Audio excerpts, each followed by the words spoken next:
El Palacio de Linares está situado en Madrid, España.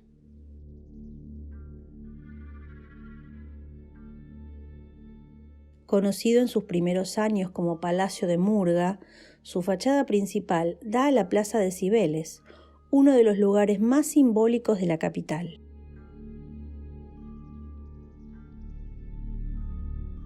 En 1872, José de Murga y Reolid y Raimunda de Osorio y Ortega, primeros marqueses de Linares y primeros vizcondes de Llanteno, compraron el solar de 3.064 metros cuadrados al Ayuntamiento de Madrid.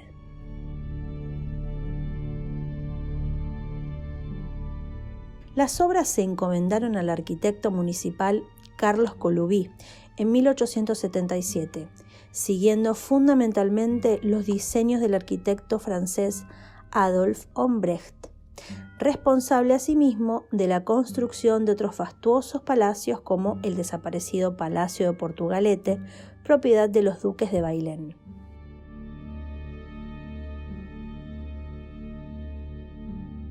El palacio de estilo versallesco disponía de 27 chimeneas diferentes, un comedor de gala, lámparas de araña del mejor cristal, suelos de mosaico, frescos de temas mitológicos, obras de los mejores artistas de la época, así como una magnífica escalera de mármol de Carrara diseñada por Jerónimo Suñol, una suntuosa capilla e incluso un salón de té cuyo mobiliario se trajo desde China.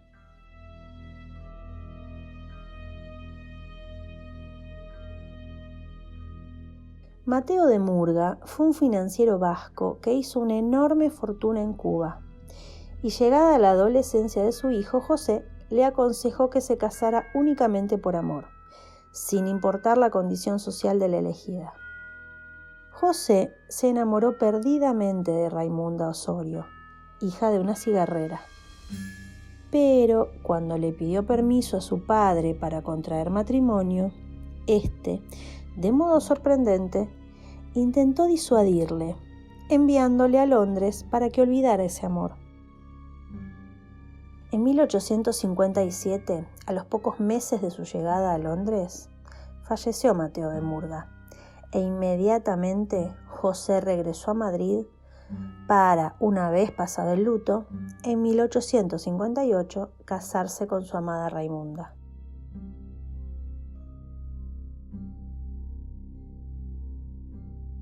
El 21 de octubre de 1872, el rey Amadeo I concedió a José de Murga, mediante decreto real, los títulos nobiliarios de Marqués de Linares y Vizconde de Llanteno, en agradecimiento al apoyo prestado a la familia real. Tras la renuncia del trono de España de Amadeo I y proclamada la Primera República, tanto el Marqués de Linares como el Marqués de Salamanca aportaron una gran suma de dinero para la restauración de la monarquía en la persona de quien finalmente reinaría en España a partir de 1874, como Alfonso XII.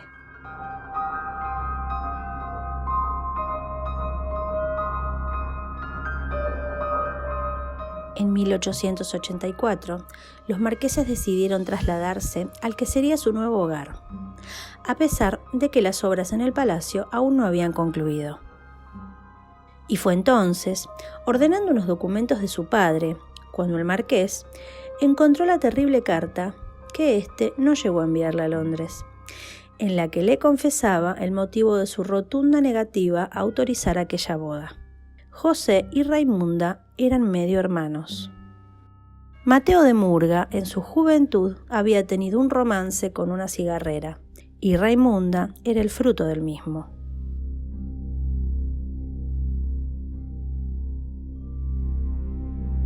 El descubrimiento de estos hechos sumió a ambos en la más completa angustia. Raimunda estaba segura de que todo era cierto, pues recordaba cómo su madre, en su lecho de muerte, maldijo a aquel que la amó y luego la abandonó junto al fruto de su pecado, a él y a sus descendientes.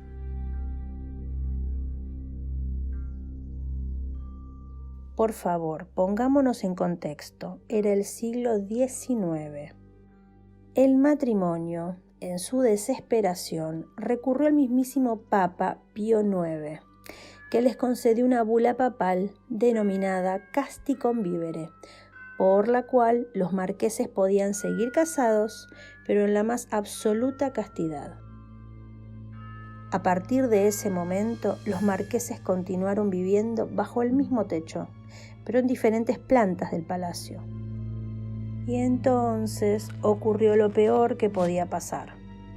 A los pocos meses, Raimunda dio a luz a una niña, Raimundita, fruto del gran amor que los marqueses se profesaban, pero también fruto del pecado al no haber respetado la bula papal que les obligaba a vivir en castidad.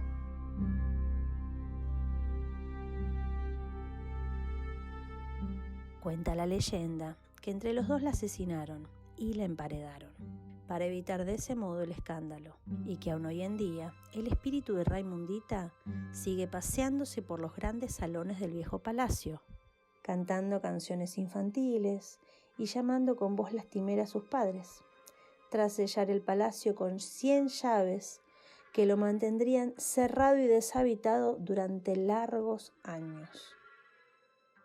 Existe otra versión, menos siniestra, que nos cuenta que el marqués tuvo una hija con una de las criadas, a la que llamaron también Raimunda, e hicieron pasar por hija del abogado del marqués, Federico Avesilla y Delgado, y de Raimunda Aguado y Cabañas.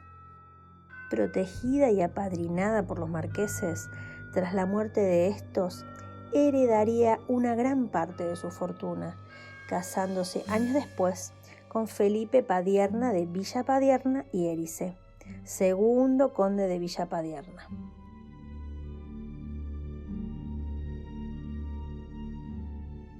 La marquesa murió de pena en 1901 y José de Murga, el marqués, tan solo 5 meses después a consecuencia, según se dijo, de un disparo fortuito. Hay más versiones similares sobre esto, pero cualquiera sea la verdad acerca de Raimundita, lo cierto es que sí existió.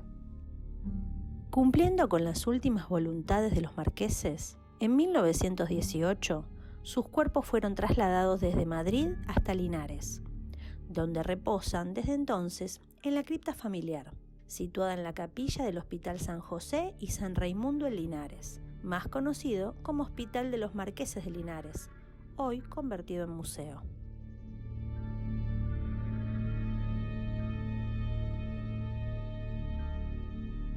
En mayo de 1989, en una investigación encabezada por el padre José María Pilón, se acuerda proceder sistemáticamente a diferentes visitas al palacio, para lo que se cuenta con la autorización del propietario del mismo, don Emiliano Revilla, y efectuar en él las siguientes técnicas y mediciones: barrido fotográfico de las diferentes dependencias del palacio en horarios diferentes y desde los mismos puntos de toma, en orden a detectar la posible existencia de determinadas energías. Medidas de campo para detección de posibles diferencias de potenciales eléctricos, electromagnéticos y radiactivos que pudieran alterar el equilibrio ambiente. Medidas de radiactividad mediante contador Geiger convencional. Medidas de campos electromagnéticos mediante detectores de alta impedancia. Medidas de metales ocultos mediante un detector de metales de tipo heterodino. Realización de psicofonías para grabación de posibles fonemas o ruidos de carácter paranormal que pudieran existir como remanencias en el interior del palacio. Intervención de paragnostas. Complementariamente a estas investigaciones de carácter tecnológico, se invitó a tomar parte en la investigación a 2 videntes de reconocido prestigio, doña Paloma Navarrete y doña Ana Moscoso. Prospecciones radiestésicas. El padre José María Pilón realizó una prospección radiestésica del edificio, en primer lugar sobre planos de las diferentes plantas del mismo y otra sobre el terreno en orden a la localización de posibles anomalías.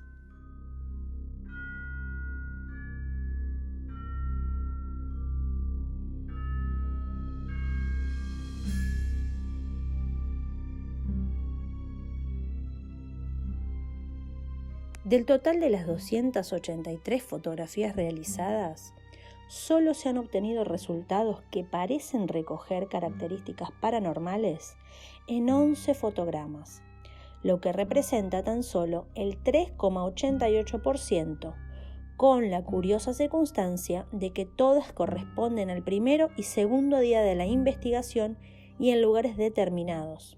La presencia de estas presuntas fuerzas energéticas de naturaleza desconocida se manifiesta como manchas de luz que, después de ser analizadas en los laboratorios fotográficos, no corresponden a causas explicables por alteraciones en el manejo ni en la estructura de la cámara fotográfica o por defectos en la emulsión de los negativos.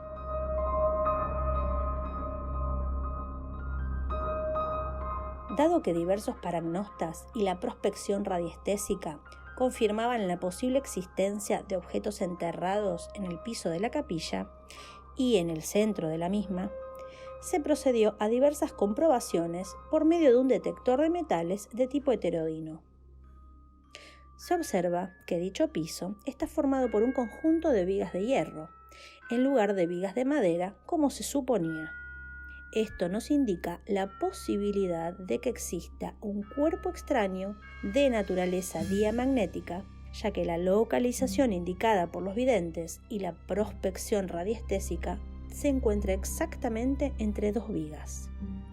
Efectuadas todas las psicofonías durante lapsos de tiempo comprendidos entre los 5 y los 20 minutos, una vez analizadas técnicamente en laboratorios especializados, no parecen contener información significativa.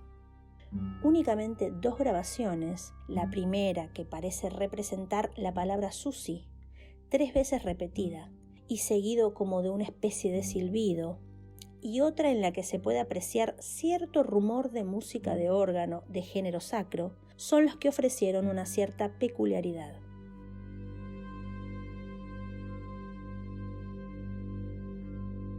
Como conclusiones finales, podemos destacar que el equipo de investigación, en los largos espacios de tiempo que ha permanecido reunido en el interior de las dependencias diferentes del palacio, no ha sido testigo de ninguna particular fenomenología que se pueda calificar como paranormal, por sus características y por sus especiales manifestaciones en casos como de poltergeists o de las llamadas casas encantadas, en que puedan manifestarse con fenomenología tipificada. En los diferentes ámbitos de la investigación, tanto tecnológicos como la realizada por paragnostas, como parece desprenderse de los informes correspondientes a cada una de ellas, no se han advertido especiales situaciones ni alteraciones espectaculares de los niveles energéticos que puedan tenerse como anormales en una edificación de las características del palacio estudiado. La no obtención de psicofonías en lugares característicos que en el barrido fotográfico aparecían con cargas energéticas anormales captadas por las cámaras fotográficas está indicando que no existe en la actualidad ninguna perturbación de índole paranormal manifiesta. El equipo de investigación, al no haber sido testigo de otro tipo de experiencias que parecen haber acontecido a determinadas personas ajenas a él, aún admitiendo su veracidad y objetividad, no se responsabiliza de la afirmación de dichos fenómenos. Teniendo en cuenta las características de la fenomenología investigada, estas conclusiones deben mantenerse siempre dentro de una línea de extremada prudencia. No se trata de datos absolutamente verificables, ni de juicios de valor que conlleven una total habilidad. Son tan solo hipótesis de trabajo sobre las cuales se puede establecer una opinión personal.